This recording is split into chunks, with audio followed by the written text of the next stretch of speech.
Halleluja. Dia mbola faly miarahaba anareo indray ny tenanay amin'ity maraina ity a. Mbola hitoy ame voninahitra an'Andriamanitra tsika amin'izao fotoana izao a. Alohan'izay aloha dia tiako ny hisaotra an'Andriamanitra satria tsara loatra izy mbola nahatoy izao ary ny fahasoavany sy ny famindrapony mbola nahatoy izao hatrany. Na ianao manaraka amin'izao fotoana izao any amin'ny Facebook, na ianao manaraka amin'ny radio amin'izao fotoana izao, dia mino fa naiza misy anao amin'izao fotoana izao dia ianao ihany koa dia tsy tsahatra ny hisaotra an'Andriamanitra satria izy ny mbola nanome fofinainanao teo am-bavanao mbola ahafahanao miaraka aminay amin'ity androany ity. Dia hisaotra an'ireo ray aman-dreny am-panahiny koa Bishop Patrick Andrenarivo sy Révérend Fara Andrenarivo, filompanorona ny fiangonantsika Saina, ary misaotra anazy an'ireo satria izy ireo mbola manome sehatra na amin'ity androany ity ahafahako mitondra anao amin'ny fiderana indray. Ao anatin'izay dia tiako ianao tena hanomana ny fonao sy ny fanahinao amin'ity androany ity. Tena tiako ianao tena hideran'Andriamanitra. Aza atao fotoana mahazatra fotsiny izao fa tena araroty ny fiarahana amin'Andriamanitra sy izao fotoana izao. Ka sandrato ary eny fa naiza misy anao dia tiako ianao hanandratra ny tananao, dia tiako ianao tena hisaotra anazy hoe misaotra anao izay ray, mankasitraka anao izay satria ianao mbola nanome hery tanjaka ary fahasalamanao anay, ianao mbola nampandresy anay tamin'ny adinay rehetrarehetra. Eny fa ninninona circonstance amin'izao fotoana izao dia ianao mbola nampitraka anay foana. Tena misaotra anao izahay satria ianao nampandresy anay, ary tsy manan-java mahory tokoa izahay satria ianao momba anay. Ray masina tsara indrindra, tena nolotra ny aminay rehetrarehetra izahay. Amin'izao maraina izao dia tena hiteranao fonay rehetrarehetra izahay, ka ho adinoinay ny adinay rehetrarehetra, fa hanandratra anao irery any izahay, hidera sy amin'ny voninahitra anao izahay. Halleluja. Honderanao izahay amin'ny voninahitra anao. Halleluja. Oh,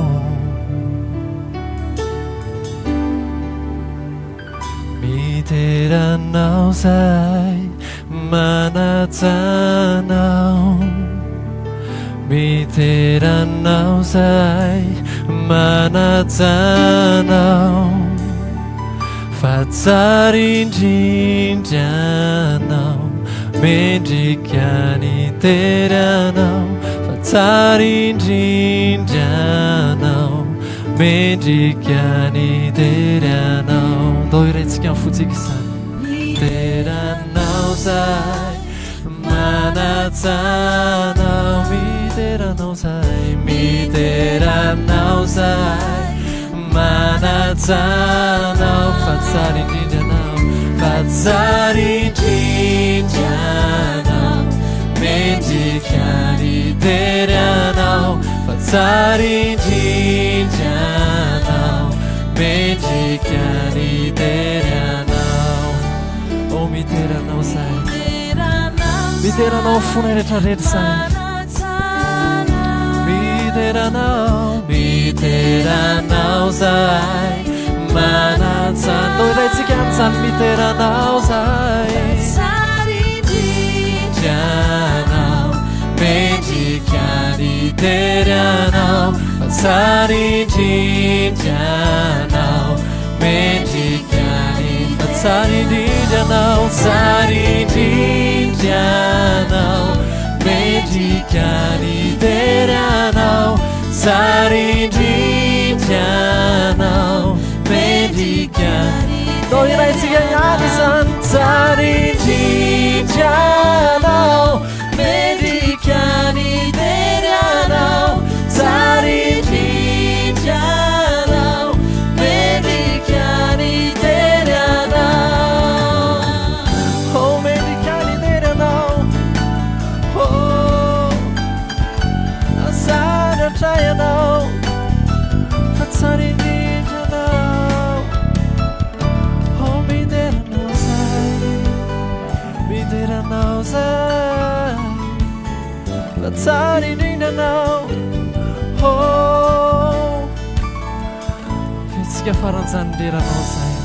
miteranao izahay manajanao,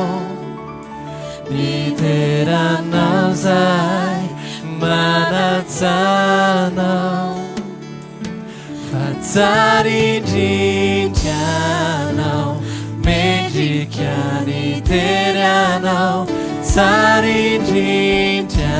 anao mendrika ny tery anao o tsara indrindra tokoa anao ny ray tsy misy toanao tsy misy tahaka anao tsy misy azo ampitahina aminao tena tsara indrindra tokoa ianao Jesosy o Jesosy o tsara indrindra anao o tsika mbola hitohy amin'ny voninahitra azy mbola hitohy iankohaka misimisy laza fa Jesosy tsara indrindra anao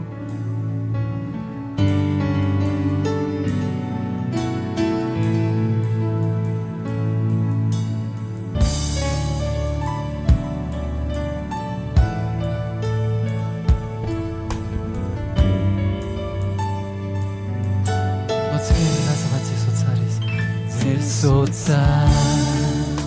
hiji misautano mirana Sotsa hiji misautanano luchanyana uwa Jesosy tsara indrindra anao Jesosy tsara indrindra misaotra ny rana Jesosy tsara indrindra misaotra luchanyana uwa tsarona toko misona ataonao anay sarokorana ataonao niainao nafonao napandresy ay sarokorana ataonao Uai tupuo miakuka waniu miakuka waniu Hotsara tukono Jesosy tsara indrindra misaotra nondrano misaotra ny rana Jesosy tsara indrindra Jesosy tsara indrindra misaotra luchanyana uai tsarona ny sona ataonao anay sarokorana ataonao niainao nafonao napandresy ay sarokorana ataonao uai tupuo miakuka waniu miakuka sarunay tukuni sunatao sarukurana tauna uai nyano nafunao napanesai sarukurana tauna uai tupuo miakuka wani nyakuka wani nyakuka wani nyakuka wani nyakuka wani en nyakuka tokoa zay ary andohalika aminao zay satria anao ny lehibe indrindra Ianao tsara indrindra mendrika ny andohalo, mendrika ny andolianay, mendrika ny andolian'ny lohalika rehetra ianao. Ka iankohaka izahay, o ianao Yahweh. Mandoalika aminao zahay, mandoalika miankoka Yahweh,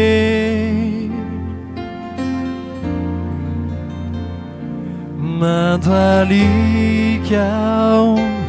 miankoka Yahweh, mandoalika aminao, mandoalika miankoka Yahweh,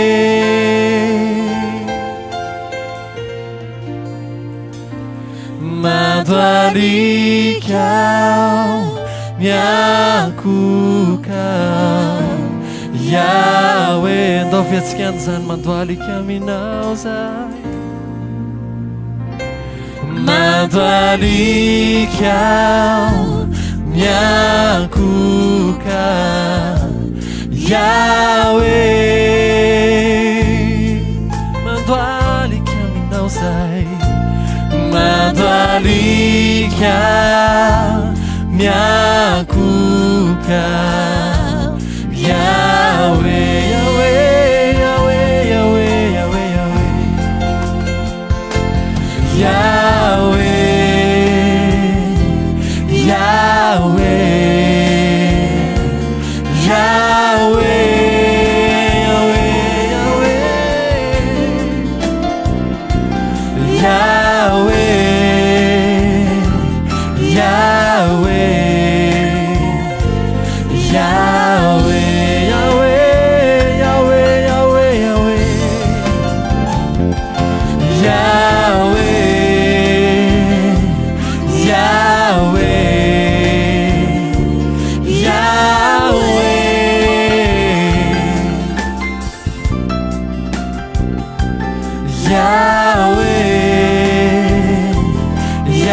Yahweh,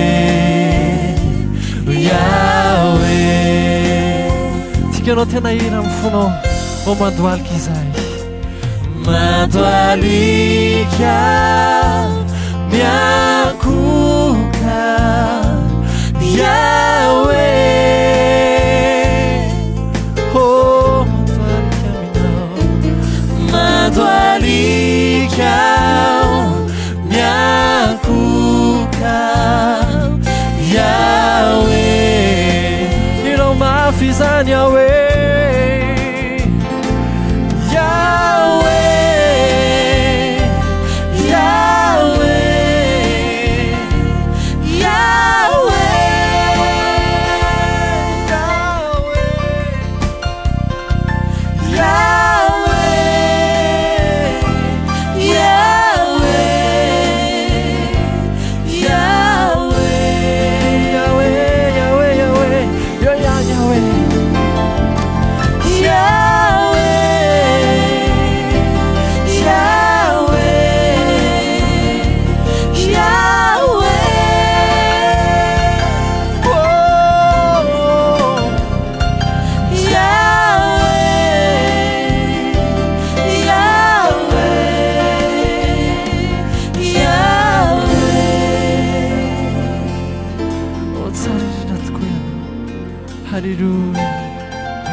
Ianao fa tafiditra tokoa ianao tao anatin'izay fideran'izay amin'izao fotoana izao tsika diditra ny fotoana manaraka. Mihina fa atao tsara ianao tao anatin'ilay fidirana izay narahantsika vo eo ary hiditra avy hatrany indray tsika ao anatiny atao hoe isan'andro mahafinaritra. Izy ity moa dia boky izay vokariny iray aman-drenitsika ara-panahy Bishop Patrick sy Révérend Fara Andrianarivo izay mivoaka isam-bolana eto amin'ny fiangonana Saina. Mankasitraka an'Andriamanitra ny hafahasoavana izay omeny ahy manompo azy isan'andro. Ary mankasitraka ny ray aman-dreny isan'andro ihany koa moa ahako ny amin'ny foko rehetra mihitsy ny isaorako an'izy ireo ny amin'ny sehatra sy ny fampitombony ahy amin'ny fiarahako amin'ny tompo isan'andro. Mihina fa ianao ihany koa dia faly manana an'izy ireo. Avy hatrany ary tsika dia hiditra ny amin'ny isan'andro mahafinaritra lahady faraiky amin'ny 30 Mai, izany hoe andro Pentecote mony androany miaraka amin'ny révérend faritsika ao anatin'ity isan'andro mahafinaritra ity. Ozy ny lohahevitra hoe milaza izay lazainy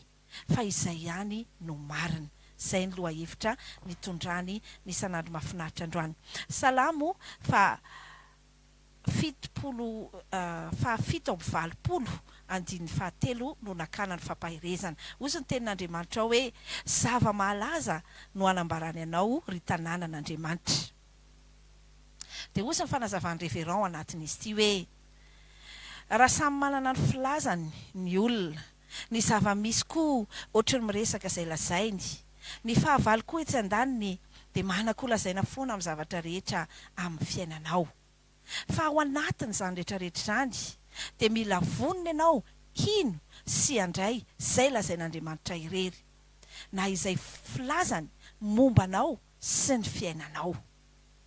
Raha nilaza ohatra ny dokotera dia mety ny tena izy hoe marary ianao, fa tsy tokony izay ny alatsaka ao am-ponao. Aoka izay lazain'ny tenin'Andriamanitra izay milaza fa ny dia kapoka taminy nanasitranana anao, izay ny mila tena raisinao sy ataonao betsaka ao am-ponao. Ka na dia eo aza ny filazan'ny dokotera dia tokony tsy manaiky mihitsy ianao hiresaka hoe marary aho, na koa ilaza zavatra hafa, fa ny tokony ho lazainao dia hoe salama,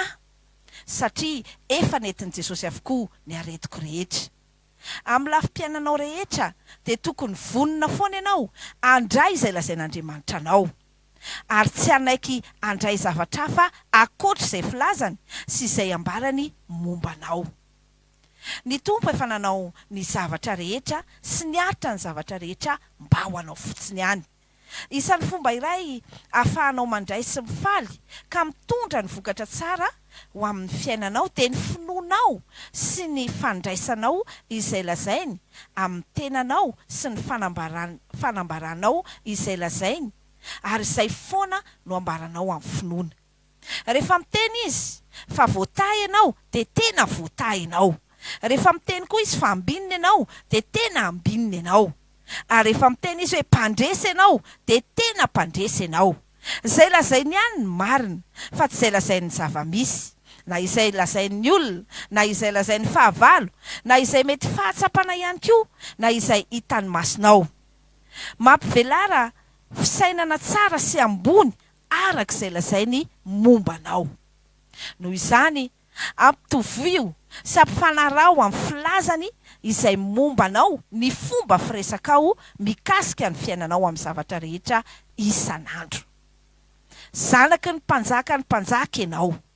ary araky ny haben'ny fahasoavany dia nateraka ianao mba hanjaka sy hanana fiainana feno voninahitra. Aleloia! Zasa ianao zany zanaky ny mpanjaka izany, zanaky ny mpanjaka. Androany ary raha hisafidy ianao ino izay lazainy, ary anambara hoe izay ihany no ambaranao eny ambavanao, dia andao hiaranao fanekemponona amiko ianao amin'ity androany ity. Ianao any tokantrano any amerina izay lazaiko amin'ny fandresen-dahatra, ary za kosa hitarika anao anatin'izany. Tompo, mino izay lazainao aho, fa izay lazainao ihany no marina amiko. Malala eo imasonao aho, be voninahitra sady tianao. Zanakao aho, olona salama, mpandresy, lohany,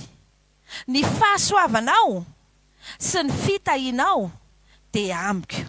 sy amin'izay rehetra ataoko. Mahavokatra be aho sady ambinina amin'ny zavatra rehetra, amin'ny anaran'i Jesosy. Amen. Mihina fa tena namerina tamin'ny fandresen-dahatra ianao. Ary eto moa ny mpanompon'Andriamanitra dia mbola manentana anao isaina lalina hatrany ny tenin'Andriamanitra. Amin'ny famalinao an'ity fanontaniana ity hoe inona ny tokony ataonao ahafahanao mifaly sy mahita ny vokatsoa amin'ny fiainanao amin'ny zavatra efa nataon'ny tompo taminao. ny saina andreo manala antsika kosa androany dia Korinthiana faharoa toko faefatra andiny fatelo amby folo izay mivaky toy izao hoe ary satria manana izany fanahy ny finoana izany indrindra izahay araka ny voasoratra hoe nino aho ka dia niteny dia mino koa izahay ka dia niteny. Halleloja. Mino fa nanova ny fisainanao sady indray izay isan'andro mahafinaritra izay nentin'ny révérend taminao androany izay. Ndeha hiroso amin'ny fandarana manaraka indray isika. Eny ary tonga amin'ny fotoana fanatitsika amin'ity anio ity. Ny fanatitra dia fotoana izay ahafahantsika miditra anatina tombo-pahasoavana satria amafitsika eo amin'ilay samy vokatra, amafitsika eo amin'ny fanjakan'Andriamanitra. Ary ny tena mahafinaritra dia izao, tsy verina fotsiny ny fanatitra ao ataontsika fa miverina avy 30 eny, avy 80 eny, eny avy 100 eny, io ny ten'Andriamanitra. Tiako no mampatsiahanao fa ny fanatitra, ny fanekena rehetra dia miorina amina fanatitra daholo. Ka raha anao fanatitra anao androany, tadio fa misy fanekena izay ataon'Andriamanitra amiko sy aminao. Ny laharan-taraby izay ahafahantsika manao ny fanatitra, mandefa ny fanatitra, ao ny M-vola zany, ao ny Airtel Money, ao ihany koa ny Orange Money zany. Ovakiko tsirairay ilay izy dia afaka raisinao andefasanao ilay fanatitra ao anatin'izay. Ny M-vola dia 034 81 984 83 034 81 984 83 na ny 034 85 604 04 034 85 604 04. Ny Airtel Money indray dia 033 02 092 30 033 02 092 30. Ary ny farany ny Orange Money 032 97 096 84 032 97 096 84. Halleluja. Otsika mbola itoeteran'Andriamanitra. Ilatsika fa efa nisafidy araka aminazy irery any. Nisafidy ny atoky anazy irery any ary hanompo anazy foana. Mino fa hainao zany iry zany. Atsika ianao tena hira amin'ny fonao.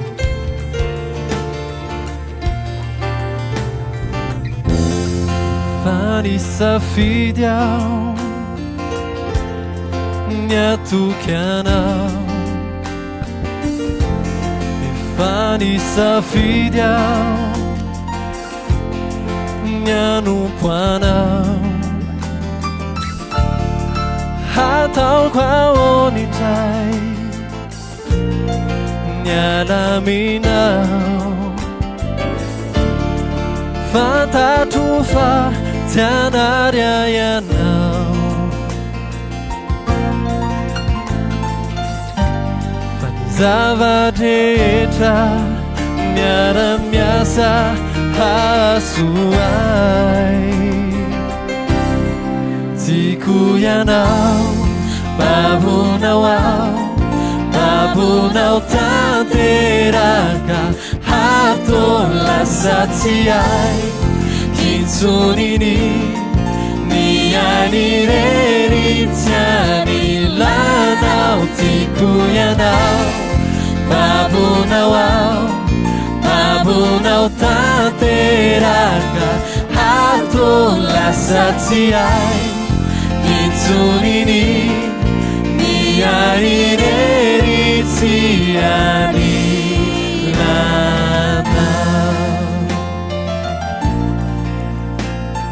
Tiako tena iranao fonao zany, naiza naiza misy anao.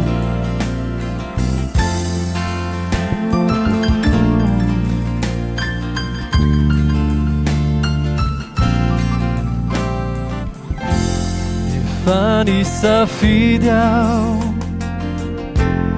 ny atoky anao. Efa nisafidy aho ny hanompo anao. Hataoko ahoana indray ny alaminao. Fantatro fa tsy hanary ianao. Zavatrehitra miara-miasa hasoay Tiako ianao babonao ao babonao tanteraka harto lasa tsy hay hintsoniny ny any rery tsy any lanao tiako ianao babonao ao babonao tanteraka harto lasa tsy hay hintsoniny ny any rery tsy any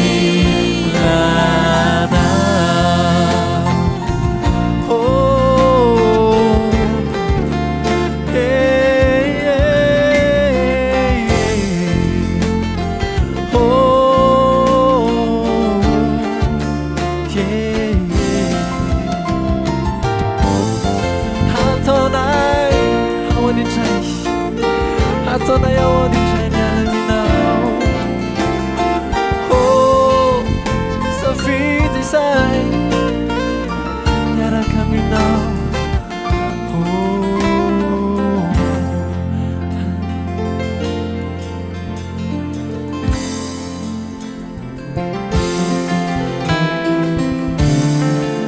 Ataoko ao anindray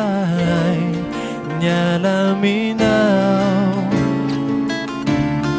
Fantatro fa tsy hanarya ianao Fa ny zavatrehetra miara-miasa hasoay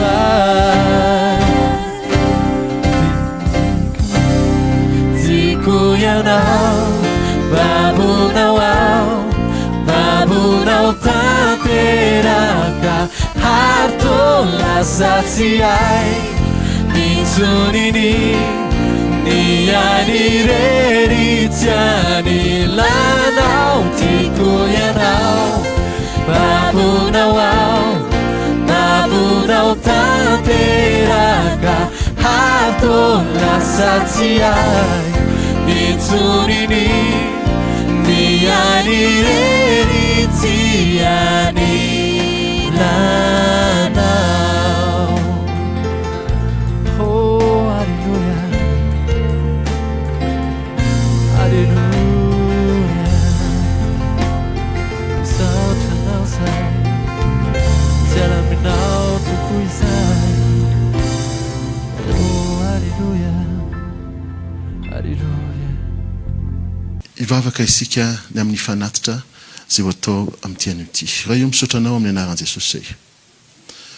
Menao anay ny fahasoavan'Andriamanitra amafy amin'ilay sa mavokatra, amafy amin'ny fanjakanao. Ianao tokoa no nanome anay ary avy amin'izay nomenao anay no anomezana ianao amin'ity an'ity. Fanahy masino aoka masinina ny voany am-pelantanany tsirairay avy. Ho ankasitrahana. Nizanizy anome amin'ny finoana sy amin'ny fitiavan'Andriamanitra. Dia aoka izy hiditra amin'ny fanekena izay efa niteneninao Tompo. Fa voainao ny varavaran'ny lanitra, androtsahanao ranora-pitahiana manana ambiampy ho azy amin'ny anaran'i Jesosy. Mankasitraka Tompo. Amen. Alohan'ny andraisantsika ny mpanompon'Andriamanitra. Nao mbola hitohy ankohaka misimisy. Azao fa eo an-tanan'irery ihany no misy ny fifaliana. Eo an-tanan'irery ihany no misy ny fiainana. Lazao fa eo an-tanan'irery ihany no misy ny voninahitra. Ka nisafidy eo amin'ny foana isika.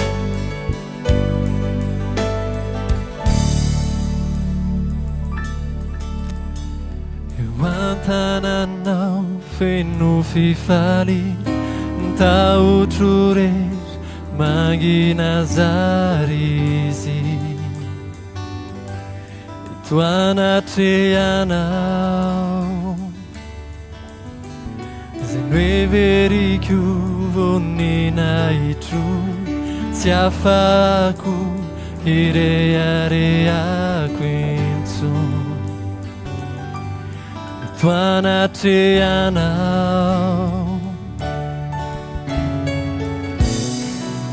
lanitra miorora minitahotra ny mpanjaka sy ny fanjaka ndeka eto anatrehanao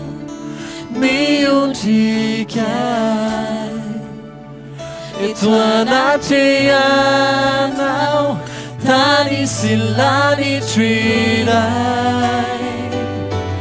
eto anatrehanao vavao ny tontolo eto anatrehanao miondrika ny tontolo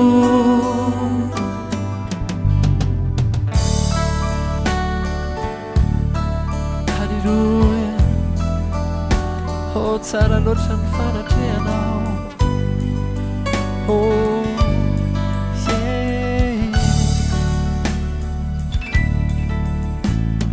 toantananao feno fifary taotro rehetra mangina zary izy toanatrehanao reverito voninahitro sy afako ireareako itso toanatrehanao lanitra miorora minitahotra ny mpanjaka sy ny fanjaka ndeka eto anatrehanao miondrika eto anatrehanao tany sy lanitro iray eto anatrehanao vavao ny tontolo eto anatrehanao miondrika ny tontolo eto anatrehanao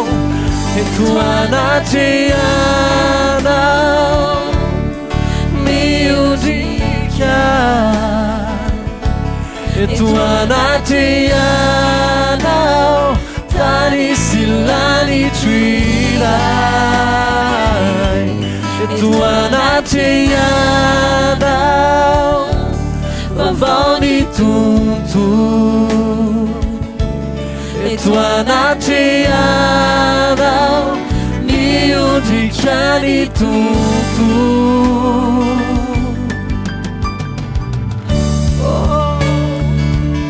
miondrika tokoa ny zavatra entanao fanatrehanao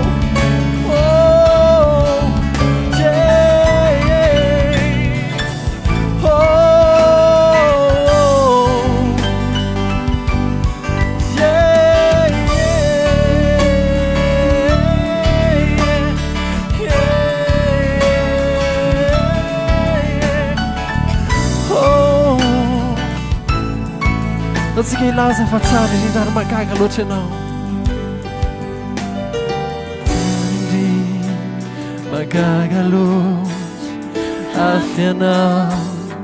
tsy azo ampitaina tsara indri magaga loatra afy anao tsy azo ampitaina tsara indri magaga loatra afy anao tsy azo ampitaina tsara indrindra magaga loatra afy anao tsy azo ampitaina tsara indrindra magaga loatra afy anao tsy azo ampitaina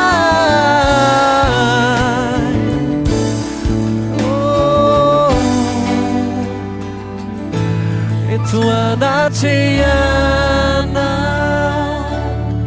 miondrika eto anatrehanao tany sy lanitro iray eto anaty anao vaovao ny tontolo eto anaty anao miondrika ny tontolo irao fomba faran'izany eto anaty anao eto anaty anao miondrika eto anaty anao tany sy lanitro iray eto anaty anao vaovao ny tontolo eto anaty anao miondrika ny tontolo tsika eto tena mpanompon'Andriamanitra ao anatin'izay fidiran'izay tikanao tsena mpanompon'Andriamanitra Bishop Dr Patrick Andrianarivo. Alleluia.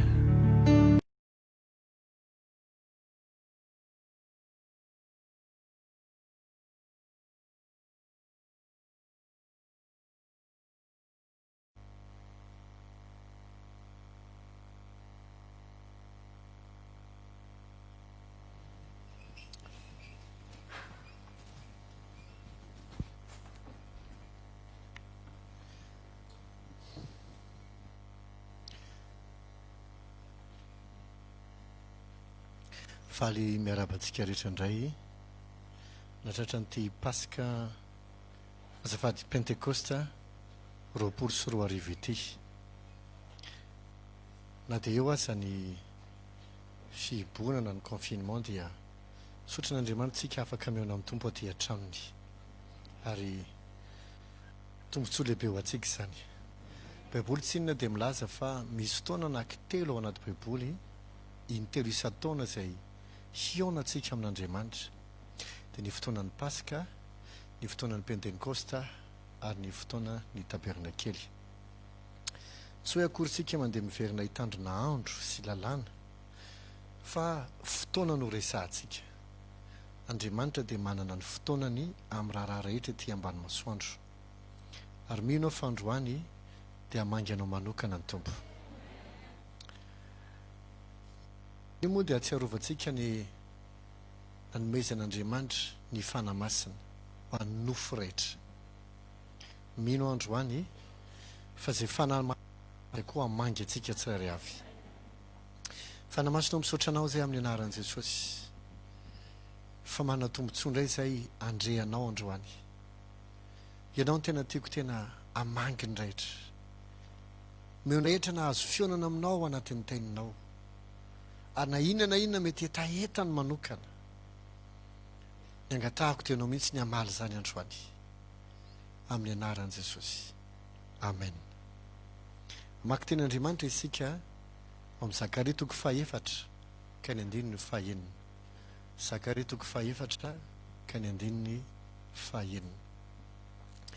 Resaka mikasika ny fanamasina isika. Ozy hoe dia namaly izy ka nanao tamiko hoe izao no lazain'i Jehova, izao no tenin'i Jehova amin'ny Zerubabela. Tsy amkerina ampatanjahana fa mifanahako o Jehova tompo maro. Tsy amkerina ampatanjahana fa mifanahako o Jehova tompony maro. Pentekostika izao ny Pentekosta dia fotoana atsiarovantsika ho iaho teo ny amin'ny latsahan'ny fanamasina. Andriamanitra dia nanome fampanantenana lehibe tany amin'ny testamenta taloha fa tsy hijanona amin'ny olona karazan'olona 5 ihany ny fanamasina. Satria tsy ny olona rehetra ny afaka nanana ny fanan'Andriamanitra tao aminy fa ny karazan'olona 5 ihany dia ny mpisorona be, ny mpisorona, ny mpanjaka, ny mpaminany ary ny mpitsara. Ireo ihany no afaka nidina ny fanan'Andriamanitra tamin'izany andro izany. Ary tamin'izany ary tsy hoe rehefa midina dia mitoetra amin'ilay olona mandrakizay. Fa midina izy dia rehefa vita ny asa ataony dia lasa izy. Fa nampananten'Andriamanitra fa amin'ny andro farany, isika izao hoe famiana ao anatin'ny andro farany. Tsy hoe la dia ho avy Jesosy. Amen. Dia izy hoe andatsaka ny fanahiko amin'ny nofo rehetra. Dika izay ny olona rehetra amin'izay afaka manana fanamasina. Mba azonao an-tsaina ve izany hoe Andriamanitra nahary lanitra sy ny tany le tompony zao rehetra zao hoy zay ny lanitra sy iza fiandrianako ary ny tany ny fitoeran-tongotro dia manaiky hipetraka ao anatinao tonga miteny tamin'ny davida hoe tempolo tahaka ny ahoana moa no ataonao ahako fa tany angeka ohatra hoe dika zany raha notrany ianao eny ambony tany ny akibeko ary tsomby ao anatiny diso ngeza loatra Andriamanitra nefa mahagaga manaiky toetra ao anatsika izy ny fanamasina tsy hoe sombotsombon'Andriamanitra ny fanamasina koa tsy hoe herin'Andriamanitra ny fanamasina koa tsy hoe bolongan-javatra ny fanamasina dia Andriamanitra feno izy tenany mitoetra ao amintsika azadino fa Andriamanitra dia fanahy misy olona masina indray ilay mpanahy hiteny fa hoe tsika tsy mivavaka amin'ny fanamasina tsika tsy ny fanamasina dia zavatra noho izany tsy mitsotro zany tsy mivavaka amin'ny fanahy tsika tsy mila fanamasina tsika ny tsika Jehova ihany ao anao izy ny tenin'i Jesosy hoy Jesosy hoe zaho angataka amin'ray ary izy amianareo mpananatra hafa zay eo aminareo mandrakizay dika le mpanatra hafa amin'ny teny grika dia hoe alos parakletos dika ny alos dia hoe le anankiray mitovy karazana amiko parakletos dia hoe parakleto lay mpanampy mpampahery mpisolo vava sy ny namany dika izay ny fanamasina dia anankiray mitovy tanteraka amin'i Jesosy ka raha ohatra Jesosy manasitrana ny fanamasina manasitrana raha ohatra Jesosy ka manao fagagana ny fanamasina manao fagagana raha ohatra Jesosy ka be fitiavana ny fanamasina dia be fitiavana raha ohatra Jesosy ka mpanolo-tsaina ny fanamasina dia mpanolo-tsaina satria mitovy tanteraka aminy tsy hoe copie-coller fa exact ohatra azy be da be ny andinitsoratra masina ahafahantsika manaprofo fa ny fanamasina dia Andriamanitra fa tsy zavatra ao izy Salamo 8:30 aiza ny alako amin'ny fanahinao fa na dia haka ny elatry maraina raka ho any amin'ny farany tany dia indro mbola any ianao ary na ho any fiainantsika aza dia mbola any ianao ary na hiakatra any an-danitra aza dia mbola entin'ny tananao ihany ahako dikan'izany raha milaza izy aiza ny alako amin'ny fanahinao le fanahinao dia tsy iza fa le enao dikan'izany ny fanamasina dia tsy iza fa Andriamanitra ihany alleloia be da be ny verset afaka omena fa angamitsika tsy any amin'izay aloha ny adevitsika fa za mino fa isika rehetra efa miara resy lahatra fa ny fanamasina dia Andriamanitra ka ho iaho hoe mba ilay fisaratsena zany hoe Andriamanitra mitoetra ao anatinao le nahary ny zavatra rehetra le Andriamanitra lehibe amin'ny fisainana le Andriamanitra malala ny zavatra rehetra le Andriamanitra tompony hery sy ny fahefana rehetra le Andriamanitra tsy azon'olombelona ferana le Andriamanitra izay mpiady mahery mba ilay fisaratsaina hoe zay Andriamanitra diso goavana lohatr'izay mitoetra ao anatinao zao dika zany tsy olona tsotsotra ianao tsy olona tsotsotra ianao tsy olona tsotsotra ao hainao ary Andriamanitra tsy hoe contre atsika fa Andriamanitra dia momba atsika izy tsy manohatra atsika amin'ny zavatra izay ataotsika izy tsy mandrava atsika amin'izay zavatra ataotsika reny misy olona mahita an'Andriamanitra ho tokony hoe tahaka ny ohatriny Andriamanitra dia micontre azy foana manafay azy foana mikapoka azy foana vao manao ireny izy ka adino no mifona tamin'iny dia efa ho avy Andriamanitra amin'ny angady sy ny arona indro ny azo mipetraka akaiky ny famaka raha tsy mibebaka dia ho kapaina izy mantsy afangaron'olona be mihitsy ny fiainana teo ambany lalana sy ny aty ambany fahasoavana ny testamenta taloha sy ny testamenta vaovao da iandro rehefa nisy fotoana nampianatra olona anankiray dia zao ny teneny hoe karaha izany no izy dia tsy ilaina intsony zany ny testamenta taloha dia hoe amantsy azy arakaraka ny atakarinao ny testamenta taloha no atakarinao ny testamenta vaovao Paoly ohatra raha nandresy lahatra ny olona tamin'ny fotoanandro fa Jesosy no dia mbola tsisy testamenta vaovao tamin'izany fa ny testamenta taloha no nanazavany azy dika ny fahatakarinao ny taloha ny ahafahanao matakatra ny vaovao alleloia raha miteny ohatra ny testamenta ohatra ao Mateo Jesosy dia milaza ohatra hoe Jaona mpanao batisa mantsy indro ny azo miperaka eo am-pototry ny famaky ny hazo rehetra izay tsy mamovo tsara dia ho kapaina mamelahy teny anao tsy ianao nge zany resana zany mainao avy ianao azafady tsisy famaky miandry ianao isan'andro vaky zao non raha tamin'ny andro lalàna dia ny olona no miezaka mamovo tsara ary efa tsy mibebaka dia tonga Andriamanitra amin'ny angady sy ny arona fa tsika zao tsy zany aty amin'ny testamenta vaovao marina fa na Jesosy aza ny teny hoe nivony amantarinareo ny azo fa azadiny fa Mateo Marika Luka Jona mbola testamenta taloha satria natao hoe testamenta dia didim-pananana raha tsy maty le nanoratra azy dia tsy manan-kery ny testamon soratany dika izay raha mbola tsy maty Jesosy dia tsy mbola misy ny testamenta vaovao no za matio maraka lioka jaona dia mbola isaina ho testamenta taloha saingy fananehoan jesosy ny fiainam-pahasoavana alleloia ka raha ohatra ka miteny jesosy hoe nyvony amantarany azo miteny jaona zay hazo sy mamoa rehetra dia ho kapaina fidro ny famaky efa poditry ny azo itsika nge tsy itsika ny mamoa sao dia tretrinao ianao ny mamoa tsy sany ka tsy isika ny mezaka mamoa fitiavana tsy isika ny mezaka mamoa fandeferina na fifalinana na faharipona na fahalemem-panahy non ny fanamasina galatiana 5:22 ozy arakehitriny zao ndray ny vokatry ny fanahy izy tsy ny teny ny vokatrao vokatry ny fanahy produit ny fanahy dika zany ny fanahy no mamokatra azy ao aminao ony sy ny tenyandriamanitra hoe izy no miasa ao anatinareo izy no miasa na amin'ny fikasana na amin'ny fanaovana atateraka ny sitrapony raha isika fotsiny mezaka mamoa fitiavana dia le fitiavana ranofo zay nomen'andriamanitra atsika le hoe fitiavana entina tsy hoe ranofo moa zany le fitiavana entina amin'ity rahalahy na bavy na amin'ity vady tapitra treo fa ny fitiavana entina amin'ity fahavalo tsy ananatsika maha olombelona tsy manana zany tsika ka avomoa ny tiavantsika fahavalo andriamanitra ihany no afaka amin'ity tena amin'ity fahavalo tahaka atsika fonombola fahavalo dia vita nyty atsika amin'ny ambodisteur na sanao ve no miteny fa mazaka amin'ity ny tena fahavalonao rehetra ianao tsy vitanao zany ny fanamasina no miasa ao anatsika mahatonga atsika afaka mamoa fitiavana fa tsy itsika no mamoa fitiavana vokatry ny fanahy io fa tsy vokatry ny nofo ka raha miteny jesosy hoe nyvony amantarinareo ny azo dika zany amin'ny fotoana avelantsika hiasa ny fanahy mazy dia fantatra hoe fanan'andriamanitra anatin'ty olona ity fa tsy entina hitsaratsarana olona izy ary mbola manay izy ary dika zany ny olona tsy nateraka indray be da be ny olona tsy nateraka indray zay mbola tsy mahay miaraka amin'ny fanamasina tsy hoe tsy manana fanamasina izy fa mbola tsy mizatra mbola tsy mihay mifankazatra mbola tsy afaka mitombo ara-panahy tsy hoe tsy afaka mbola tsy mitombo ara-panahy araka ny tokony ho izy dia tsy tena mbola ahitanao le voa araka ny tokony ho izy eny aminy fa tsy midiky zany hoe tsy midiky zany hoe tsy zanak'andriamanitra izy na mbola tsy niova izy na tsaikotsaiko be da be tsy atsotra zany ka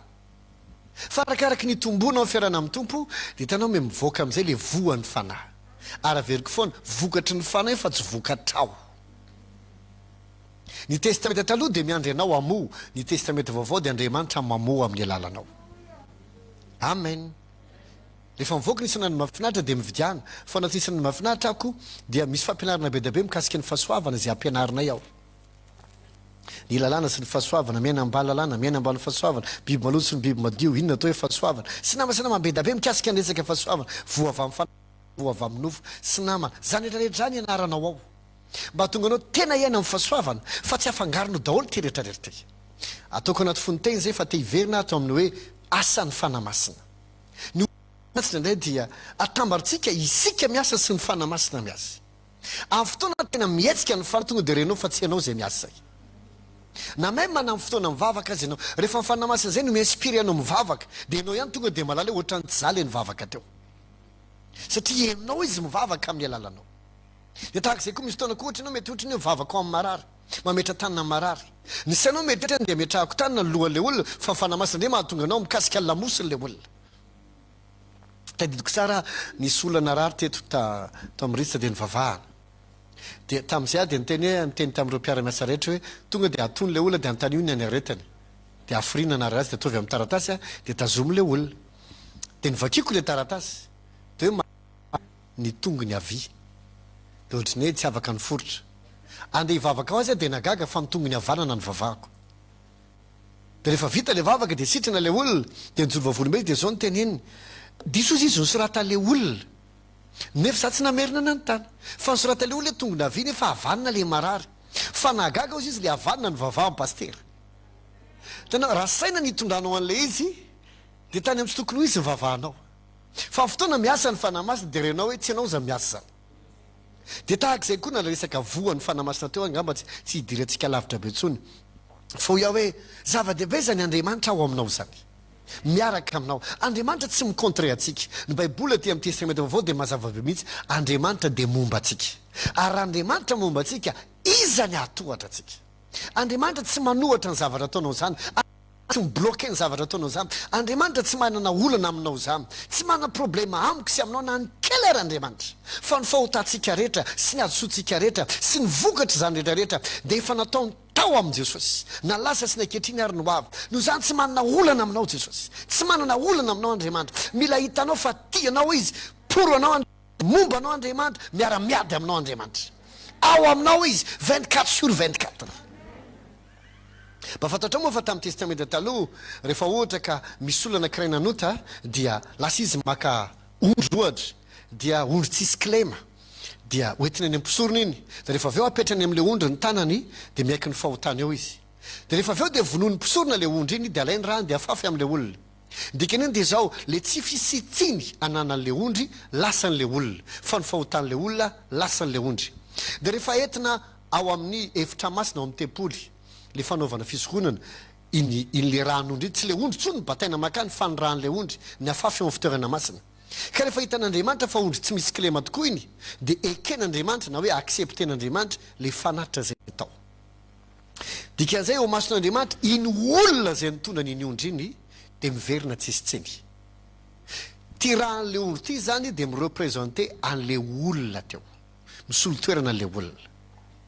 tamin'ny fotoana Jesosy nitsangana tamaty dia nitondra ny raha ny tany an-danitra izy tsy nitondra le raha iny izy satria nanota izy fa nitondra ny raha zay nisolo atsika izy ka tamin'ny fotoana izy nitondra le raha ka niprésente an'iny tany an-danitra teo anatren'Andriamanitra dia tsy niprésente ny tenany Jesosy fa miprésente atsika izy dia rehefa nahitan'le raha Andriamanitra dia hita fa tsisy tsiny sady tsisy klema dia nambarin'Andriamanitra fa izasy anao dia tsy manatsiny amampondro eo masony azy rahan Jesosy eto tsy milatsaka isan'andro fa indray mandeha tamin'ny 2 arivo taona lasa nefa maharitra mandrakizay araky ny Hebreo 7 dika zay mason'Andriamanitra zasy anao mandrakizay tsisy tsiny tiako hitanao fa zay rahan Jesosy eto tsy mivaingana zay rahan Jesosy eto eo ao amin'ny tempolany an-danitra le tsy natao tanina mandrakizay kisaky mijery anao Andriamanitra nahoana dia le rano jereny no zay patrika tsisy tsiny tsy manatsiny amampondro tsisy klema satria nahoana tsy le ataoko ny jereny fa le misolo ahy eo anatrehany dia le raha ny zanak'ondry zay mahatonga tehana mafy aminao fa Andriamanitra tsy micontre anao Andriamanitra momba anao Andriamanitra tianao Andriamanitra dia mahita fa mendrika mena fitiavana ianao mendrika omena fahitapity ianao mendrika omena fahavokarana ianao nohony amin'le raha zanak'ondry zay natonga ny fanamasina ino tsara zay natonga ny fanamasina afaka mitoetra amintsika ny fanamasina tsy afaka mitoetra amin'ny olona zay tsy mbola nateraka indray tsy afaka zay mahatonga n'Andriamanitra nanolo ny fanahintsika ho fana vaovao dia nanadio atsika sy nanamasina atsika rehefa fanahy vaovao no anatsika le fanahy zay nateraka Andriamanitra dia iny fanahintsika iny amin'izay nitoerany fanahany dia tonga anankiray amin'ny fanahintsika ny fanahany fa raha ohatra sanatritsika tsy mbola tsy mipetraka aminao zany ny fanahy masina mbola ity ivelany izy mitaona anao mba hanolotra ny fiainanao an'Andriamanitra fa ny fotoanao manolotra anao an' Jesosy dia ovaina olona vaovao hoy zay asiko fanahy vaovao anatinareo omeko fo vaovao ianareo dia fotoana amin'izay no tonga olom-baovao dia fantatrao no mitranga zay no mahaposible ny fanahy masina mitoetra ao anatsika mahino avy ianao azafady satria efa afaka tamin'ny ota isika efa nafahana tamin'ny ratsy itsika amin'Andriamanitra dia masina sady madio tsika na masininy tamin'ny fanahany sy ny anarany ary ny rahan Jesosy tsika no za mitoetra ao amintsika ny fanahy masina ary ao fotoana ao amintsika ny fanahy masina le Andriamanitra nahary lanitra sy ny taniny ao amintsika iza ny tokony mpamosavy avita misavy anao iza ny tokony olona manam-pahefana sy be vola sy manan-kery afaka maharavanao le nahary lanitra sy ny taniny ao anatinao zao le tompony fahefana rehetra ny ao aminao zao le mahay zavatra rehetra ny ao aminao zao afobaona tapidalaka le anao tsy possible izany ary na mialanao daoly ary ny olona rehetra raha mbola Andriamanitra momba atsika iza ny atohatra atsika mila hitanao ny fahalebiazany zany hoe Andriamanitra mitoetra ao anatsika fa tsy tsotsotra isika kristianina ohatra ny voataiza tamin'ny fanetretena ahitraidry zany anka rehefa mivavaka dia ohatra ny feno fanambany teny hafahafa zany vavakatsika Andriamanitra oi teny mpanomponao zay tsy mendrika kakana sy lavenina lohany amin'ny mpanota inona moa zay zay eto anatrehanao ratsy ane ahy olona tena ratsy hitanao ny adalako tsy mendrika na dia ny anonona ny anaranao azy raha taloha dia marina zany talohanao dia lohany amin'ny mpanota, talohanao dia ratsy arkakana slavenina, talohanao dia tsy mendrika na dia antso ny anarany azy. Fa ankehitriny izy efa nampamendrika anao, ankehitriny izy efa nanamasina anao, ankehitriny izy efa nanadio anao, ankehitriny izy efa nanovanao olona vaovao. Ohatrany ahoana ny ahitanao anao, aza fangaro lenao taloha sy enao sy vaovao, lenao vaovao. Fa tsy mety manisy divay vaovao anaty sy ny hoditra tota. Fa miara very izy anankiroa, le sy ny hoditra tota rovotra ary ny divay vaovao very. Noho izany efa nomena fiainam-baovao ianao, ary fanavaovao no anatinao, meteza hitanao olona vaovao. Ary ny fanan'Andriamanitra ao aminao. Mainao ve ianao azafady? Manomboka tiako hitanao fa ianao tsy mandeha irery intsony. Tsy mandeha irery intsony ianao. Dia tsy tian'Andriamanitra aloha tsika. Tsy tian'Andriamanitra iaina irery intsony tsika. Na sanatria azy ianao mipetra-drery, na sanatria azy ianao nilozam-bady, ka ianao sy ny zanako rery sisy. Na izana izy mety niala taminao, na fianakaviana koa azy, na vela niaraka tamin'ny trosa sy ny problème ianao. Voaterinao daholo miatrika an'ity rehetrarehetra ity, miaraka amin'ny zazakely marary. Ianao daholo nefa ianao amin'io mbola tsy niasa, dia voatera lasa tsy maintsy mivarotra, amidy ny fanana, atao daholo zo rehetrarehetra zao mba hiavotana. Mamelahy tenanao, aza mieritreritra ny tenanao hoe za rery sisa Jesosy, iza mba hanampay, mitsara ngia Jesosy. Non, mahazo miala zay te hiala, fa raha mbola Andriamanitra ny ao aminao, tsy maintsy tafity ianao, na ahoana na ahoana. Satria izy efa niteny, tsy amelanareo ho kamboty aho, tsy amelananao irery aho. Tsy hoe Andriamanitra ivelanao dia ianao ty anana ty, ao aminao izy 24 sur 24 heures, 365 jours. Ao foana izy, tsy miala amintsika izy. Meteza hita fa tsy irery ianao. Ny fiainao tsy afa-ty ivelana abidirina ty anatiny, fa ty anatiny entinao manova ny any ivelany. Ary Andriamanitra ao aminao. Ao izy manolo-tsaina, ao izy mampahery. Aza mahitanao fady ranovan'izany, manana fanamasina ianao. Mitoetra ao anatinao zany. Aza mitsara ny fiainanao a partir ny zavatra eo aminao, na fianakaviana ny voanao, na nitokantrano misy ianao, mety sahirana ny ao an-trano, mety tanàna, mety tsy haiko zay mety koa manan-karena, mety koa atonotony tsy haiko. Fa tsy reo no mamaritra ny zavatra rehetra, le any anatinao no mamaritra ny zavatra rehetra. Le fanamasina ao aminao, le fanamasina ao aminao. Mety ny olona mieritreritra ianao efa vitanao to mbola tsy manambady mihitsy, ianao ve tsy mahatsiary irery loatra, ianao ve tsy nananana. Non, ianao hoe mahita an'izany, za tsy mahita an'izany. Manana fomba avijery hafa mikasika anao. Mainao ve zay tokony ianao rehetra, tsy irery zany ianao.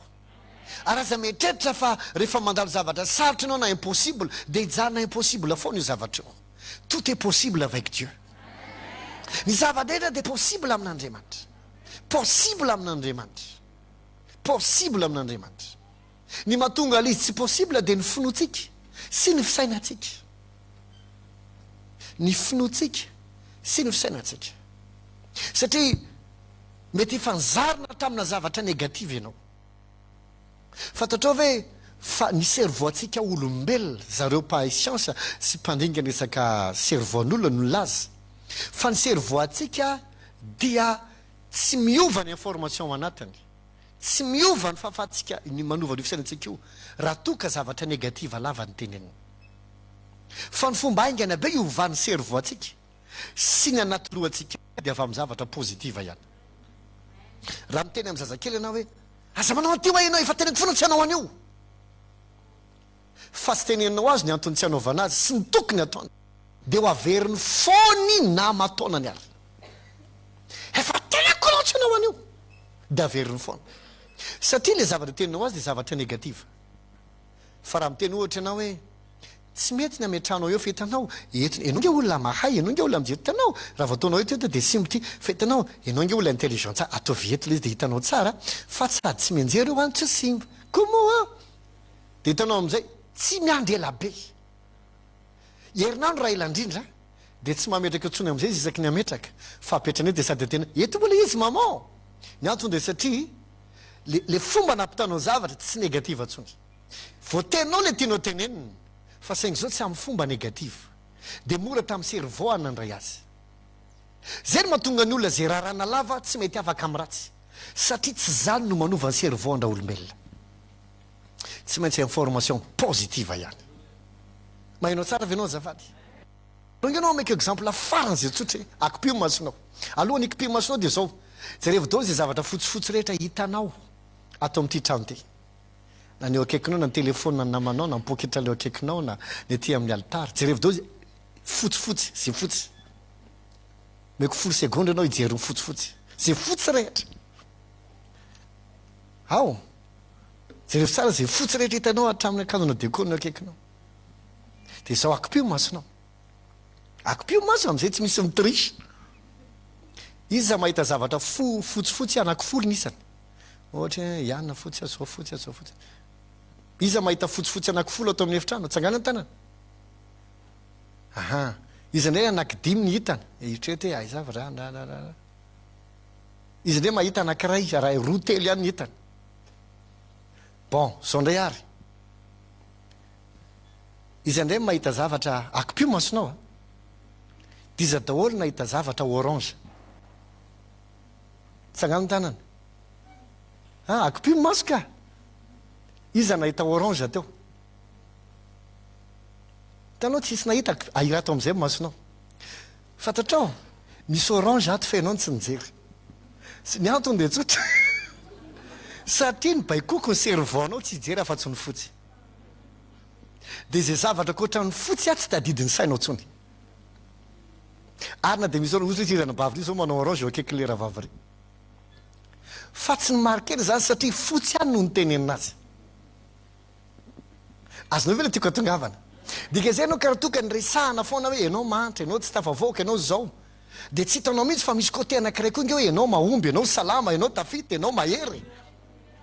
fa satria zatra nomena zavatra negativa ianao de nakoatrizay taminao de tsy miexista na de samy ato anatin'ny efitrano mitovy atsika misy tsy mahita orange mihitsy efa na de le nanao orange ary tsy nanangatanana satria ny antony dia fotsifotsy ihany no ny eritreretino misy azonao ve le tiako resahana ka tiako ahita ianao androany amin'ny fomba vaovao am'izay avy amin'ny tenin'Andriamanitra fa lehibe le ao anatinao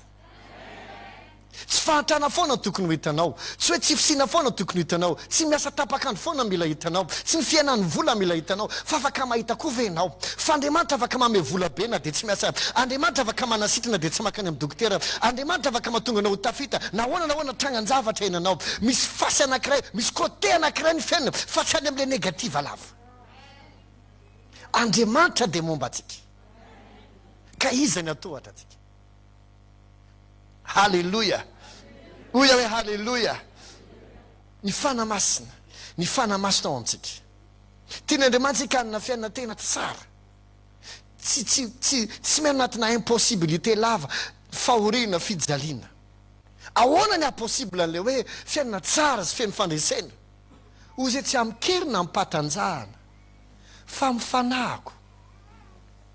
tsy amikerina mipatanjahana fa mifanahako amin'ny tena anglisy izy de mbola miampy anankiray sady tsy amitsaina it's not by mind not by power not by might but by my spirit says the Lord zany hoe tsy amisaina tsy amikery tsy amitanjaka fa mifanahako satria ny fiasa mifanamasina de mamela teninao mihoatra no zay zaka ny sainao ny fiasa mifanamasina de mihoatra no ny herinao mihoatra no ny tanjakao noho zany aza mietreritra fotsiny fa zay vitany sainao sy zay takatry ny sainao aza mety anananao amin'ny sandry sy ny hery any no afaka hitranga tsy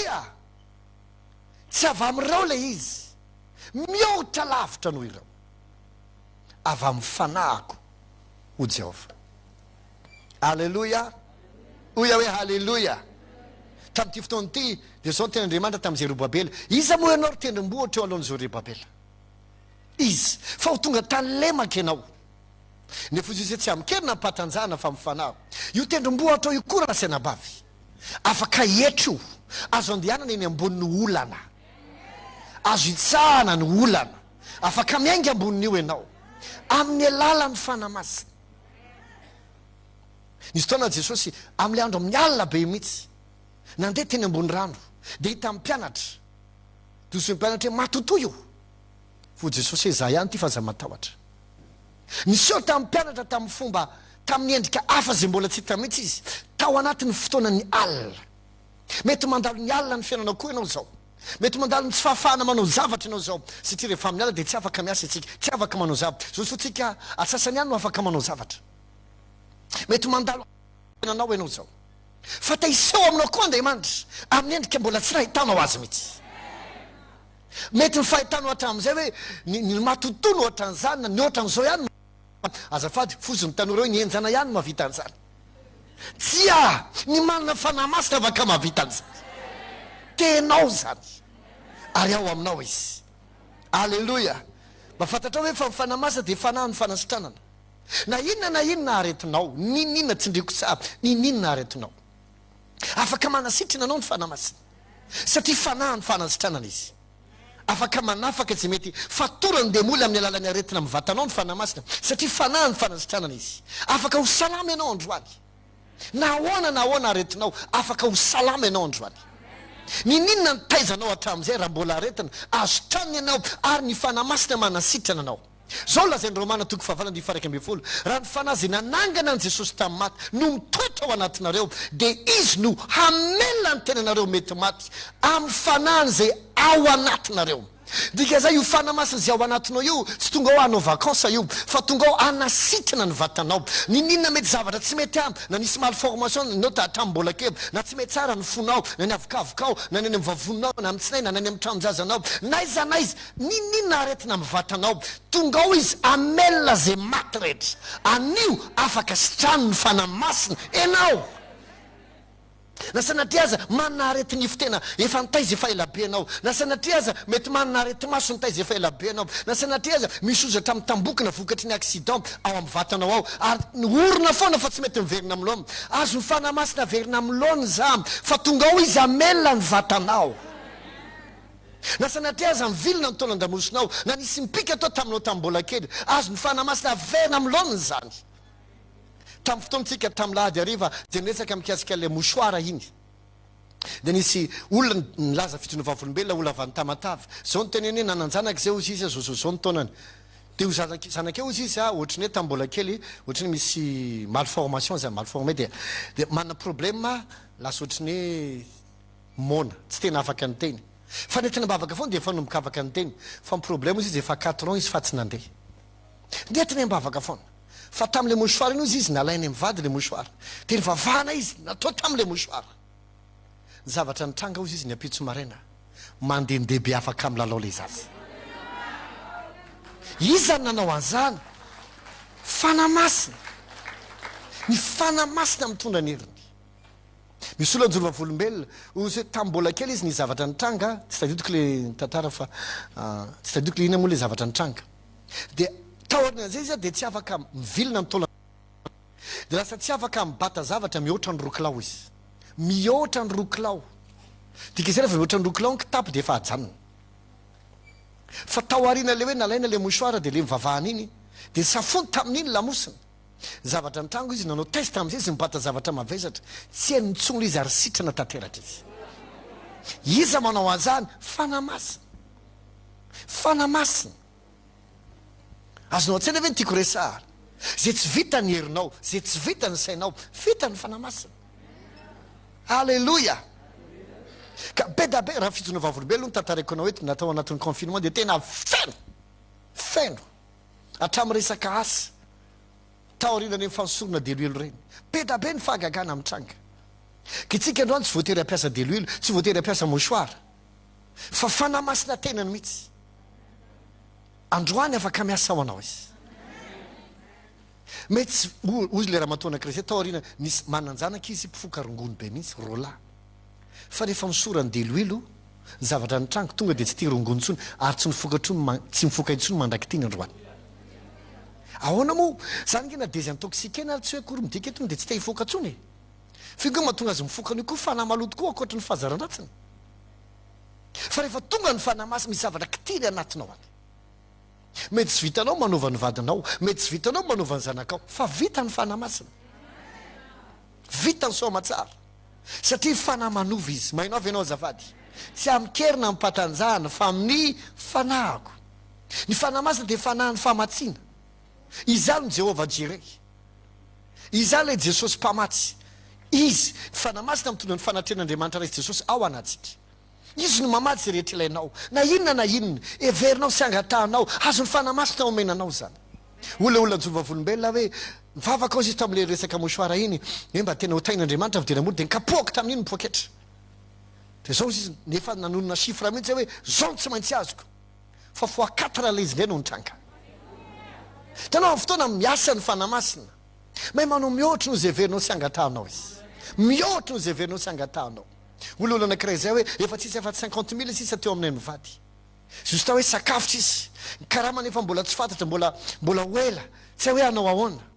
tamtamikeo nisy olona ny antso ry zareo avy any andafy andefa vola be azy mihitsy lasa afaka atramin'ny fanakatiana vidina azonay hozy izy ary mbola nanampy olo izay sady nanina mihoatra no zay nytadavinay satria amin'ny fotoana tonga ny fanamasina koa de mpamatsy ny fanamasina ho a de mpamatsy tsy voatery tsy maintsy hoe feno ora isana zay vao afaka mamatsy anao izy tsy be diplôma be zay vao afaka mamatsy anao tsy amikery tsy amtsaina tsy ampatanjaha fa mifanahako izy manao mihoatra no zay vitany saitsika sy ny fahaizantsika ny fanamasina androany zay atao fahatsiarovana fotsiny alatsaka ny fanamasina fa velao izy asy amaty zay rehetra ilainao alleloia afaka mameanao le marché tadavinao izy afaka mameanao le vola anaovanao le trano izy afaka mameanao le vola ividanao le tany izy afaka mameanao le vola andoavanao ny facture anao izy aza monomonana amin'inona imezo zavatra mitranga satria le fanahy ao anatinao de lehibe lavitra no zay mitranga manodidina anao afaka mamatsy anao izy ny fanamasina de fanahy fahamasinana fanahy fatahorin'andriamanitra raha matsiarina ohatra hoe mifampitolona amina fahazaran-dratsy anankiray na sain-dratsy lava fijerevana film pornografika ny tsy fantatra mety zavatra mandoto anao na ohatra ny hoe mamitaizanao anatina falotona mety miafina anao efa tsy asosanga tsy tehitirany ty fa vomana de ohatra ny eo foana ny adino na za tsy teanao an'za fa tsy haiko mihitsy hoe maninona fonafoana fa ohatrany tsy mety afaka mihitsy aza mezaka amin'ny herin'ny tenanao tsy vitanao zany tsy amikerina mipatanjava sady tsy discipline te resaky ty fa fanamasina amin'ny fotoana mikitika anao ny fanamasina de goûter ho azy tsy ahotsy ahoany ianao tsy hainao hoe fa maninona tonga de tsy mety aminao le izy tonga de tsy tianao le izy tsony ianao tsy mezaka ianao mba tsy ianao fa lasa tsy manao azy fotsiny ianao satria le fanahy ny fahamasinana miasa ao anatinao manamasina ka mahatonga anao tsy tia an'ilay izy fa be loatra ny mezaka miainao le coach développement na personnel mba ambolena discipline tsara ny discipline fa discipline tsy fanamasina ilainao ny fanamasina anovanao menao avy anao azafady manovanao ny fanamasina de fanahy fahalora-tsaina besaka amintsika nanay ohatra mieritrehitra zao andriamanitra ao tsy manolo-tsaina fotry hoe etsika mbavaka fotsiny izy fansaitsika ihany no miasy tena miteny andriamanitra tena manolo-tsaina andriamanitra be da be kristianina verevitra am'izao to tahaka ny tsisy andriamanitra izy ohatrany hoe mahalala ihany fa miteny andriamanitra manolo-tsaina fa ohatrany hoe zavatra sarotra be sy lavitra be am'zany hoe andriamanitra afaka miresaka am'zany ao anatinao izy fa tsy lavitra anao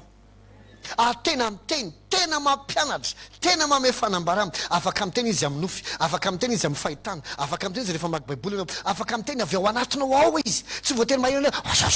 tsy bitsibitsika le izy fa tonga de renao izy zay amiko ny fanamasina na ny ambony taxi be anao na ny amin'ny toilette na ao an-trano naiza misy anao afaka miresaka foana izy fanahy ny fahalora-tsaina izy fa tsy sanatria fanahy monaka tsy tehiteny miresaka izy 24/24 raha mbola disponible ianao ieno azy halleloia no zany androany aza vela fotsiny hoe fahatsiarovana fa velao ny fanamasina iazy fanahy ny fahagagana izy inona ny fahagagana tedavinao afaka mitranga zany androany afaka mitranga am'ty volany ty mety amin'ny saina maolona sy amin'ny volametra sy ny relation anana mety tsy possible le izy fa ny fanamasina tout est possible azonao avela ve izy asa androany azonao avela ve izy aka ny contrôle am'izay de alao izy anao an'le zavatra hoe io ny anao fanamasina fantatro fa miasa ianao misaotra fanamasina midira tsera fantatro moa rehefa fotoana le mivavaka no anao zay manaraka ny Facebook reny sy mandeha amin'ny radio rehefa fotoana mivavaka tsy afaka tsony any hoe andeha metra tananizanizy fa tsy maintsy metehitra amin'ny fanamasina fa hatramin'ny olona any andafy any any France any la Réunion any Canada hatrany Amerika be da be miracle mitranga de ahoana ny eritreretinao fa itsika eto Tananarivo ny andeha ho any tsy possible tsy maintsy amin'ny alalan'ny fanahy tsy maintsy ny mahatonga andray miracle reny tsy zahako fa fanamasina satria za tsy makany atraminao tsisy volna makany France noho izany tsy maintsy fanamasina ka na iza zavatra ilanao fahagagana na ny ampiasana na ny atrano na my fianakaviano anive ny fanamasina afaka makany androany rapitso amin'ny herinao amin'ity volany ity anao ale tedavinao afaka mino venao fa fanahy ny fahagagana izy be dabe raha ny anarana itsona fanamasina fanahy ny fanavaozana fanahy ny fampaherezana fanahy ny fiadana izy mpisolo vavy izy mahinao avy ianao mame fifalina izy mampanakana izy fanahy ny fahombiazana izy fanahy ny fahavokarana izy fanahy ny fihitarana izy fanahy ny fisandratana inona daholo ny tenao tany saiko fandaotsika androany amelan'ny fanamasina iazy amelan'ny fanamasina iazy dia hitsangantsika hivavaka hitentsika fanamasinao misokatra aminao zay androany mesa androany raha maranao dia teneny fanamasina apetrao amin'ny tenanao ny tananao androany ianao laza fianao ny mamelona ny tenany mety maty velomin'ny vatako rehetra ny taovako ny ozatra rehetra aho ka hiverina amin'ny laoniny zay mitambokina rehetra zay tsy afaka miasa araka ny tokony ho izy okanao mamelona ny vatany tsirairay avy ny raha zay mety maloto mety misy cancer mihitsy azy aoko dioviny zany raha zany fanamasina zay rainy simba rehetrarehetra vavony tramonjazy fo avokavoka maso sofiny ny anatin'ny vavany sy ny anatin'ny oriny ny any amin'ny nifiny sy ny taolany rehetra fanamasina kasiony rehetra zao ataovina opération anao fanamasina manonona androany fanasitranao amin'ny marary rehetra nininona retinao ny fanamasina manasitrana zao ny fanamasina manasitrana zao manaisitra sy mamono ny aretina any amin'ny fakany mampatanjaka ny vatanao ny taolona ny nofo sy ny ozatra manadio ny raha sy ny oditra rehetra mamerina anao salama sy matanjaka ary vaovao manavao ny herinao indray izy amin'ny anaran'i Jesosy nininona famatsiana ilainao na volo zany na olona zany na hevitra zany na fahitapitina na taratasy na inona fanamasina amin'izao minitra aoka ianao hiasa ao andraitra mandidy amin'ny aran'i Jesosy hitrangy zany androany amin'ity herinandro ty amin'ity volona vaovao hitsahanao ty ny fanamasina nanao mirakla rehetra ao anao azahoanao ny taratasy tiadavinao ny vola ilay ilainao ny olona zay tiadavinao ny produit ilainao ny vokatra ny mpandray azy ny client mandidy accélération amin'ny zavatra rehetra fetezany zavatra fahombiazana fahavokarana anisan'iza irinao mba iova amin'ny tokantranonao tenin'androany fanamasina kenao hikasikasy hanaova azy na vadinao io na zanakao io na ray aman-drenao io na olona miasa aminao izy raha zao fanamasina kenao ny hanova azy zao tsisy tsainao atao ova izy so tiako iova izy mba petipety ah fa tiako iova izy satria tiako iseho amin'ny voninahitra ao ninona mety mamatotra azy ninona mety mangeja azy fanamasina kenao hanova azy zao hikasika ny anatiny any na ny fonina ny saina ny vatany na ny fanany indrindrindrindra tsy misy saina hovaina fanamasina so rehefa manafaka azy amin'ny adalany ianao amin'ny fatorana amin'ny fanangejana amin'ny fisainandratsy amina prinsipa manimba sy mandrava rehetra misaotra fa manovy anao ny fianakavinay manovy anao ny prêt-à-pot aminay manovy anao ny havanay manovy anao ny mpiara-mivavaka manovy anao ny rehetrarehetra herany Madagasikara tamin'ny mpitondra anay sy ny olona manam-pahefana herany zao tontolo zao misaotra fa mihetsika ny herinao zao tsirairay avy manova ny tsirairay avy manangana ny malemy mampitsangana tompo ny malemy manafaka ny voafaritra rehetra manova ny fisaina manandevo rehetra rehetra manome fisery vaovao ny tsirairay avy rehetra amin'ny anaran'i Jesosy Kristy misaotra fanamasina misaotra fanamasina amin'ny fiasanao sy ny afagagana ataonao manona fifalinao anao manona fiadanana ao anao manona fitsarana ao anao manona fahavokarana be ao anao manona fihitarana ao anao biamin'ny fanamasina manomboka zao dia mitrangy zany mihetsika zany ary mitondra vokatra zapahitanana amin'ny anaran'i Jesosy saotra fanamasina amen afaka masorana vetivety dia anao fanatra farantsika dia irava fefa somary nyotra ny fotoanantsika manjary taraiky loatra isika no fanatra fatelo farantsika tika anao ameo an'ny tompo amin'ny finoana sy amin'ny fitiavana raha toanao ka manaraka amin'ny radio na amin'ny Facebook dia mamafazy amin'ny finoana sy amin'ny fitiavana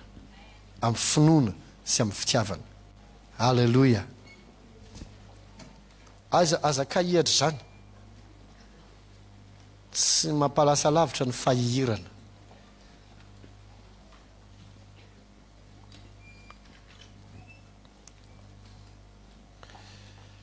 amin'ny andro moa dia fetiny reny anna fotoana manokana antsika amin'izany ary ivavako an'ireny mpianakaviana rehetra ny anabavy rehetra mba ho tahin'ny tompo ianao mihohatra ny hatramin'izay mety ozy ianao hoe ka za efa voatao efa olona voatahako fa afaka inona ntsony zao ny tenenin'ny jaune amin'ny epistiliny jaune ry malala mangatakao mba ho salama sy ambinina amin'ny zavadrehetra ianao fa izy teny satria anao efa ambinina dia tsy mila vavaka ntsony non mangatakao mba ho salama sy ambinina amin'ny zavadrehetra ianao dika izay na dia efa ambinina izy ianao mila vavaka ianao amin'ny zavatra rehetra amen dia tao amin'ny rahalahy sy ny rahavavy fa manana fotoantsika hifampivavahana sy hifampahirezana amin'ny radio moa raha manaraka amin'ny radio ianao 97.4 misy toroteny foana ao amin'ny enina amin'ny folo roambe folo sasany amin'ny telo amin'ny enina arivo amin'ny valo alina ataovy aoka ny teny Kristy toetra betsaka anatinao alleloia mety rehefa kelikely ao isika dia arakaraka ny fitohizan'ny tantara dia mety hisy école biblika amin'ny radio sy amin'ny Facebook par correspondance moa zany mazava ho azy fa mbola eo ampandaminany izay mila manararaotsika ny confinement amen dia hitsangantsika marina fotoana tsofoko rano amin'ny naran'i Jesosy tsy hanan-java-mahory ianao amin'ity volante ho salama foana amin'ny naran'i Jesosy hitombo be ny fanananao ho voaranao amin'ny ratsy sy amin'ny lozy ahita fititsaky-janony ianao aomby sady avokatra indrindra ianao hitombo faindreny hitombo fahalalana ary afana mandrakariva amin'ny fitiavana an'Andriamanitra atanjahana foana ny fananao amin'ny herin'ny faherezana ka ny fanahy faloratsaina sy ny fahazava-tsaina ny fanahy faindrena sy ny fanambarana hiasa mandrakariva ao anatinao hitarika anao foana ny marina ka tsy amelinao latsaka anaty fandrika tsy misy programa andemonina mipialina ho tanteraka aminao fa programa an'Andriamanitra no mitranga aminao anao sy nakonanao sika rehetra anao amen ka fotoana antsika tombo fahasoavana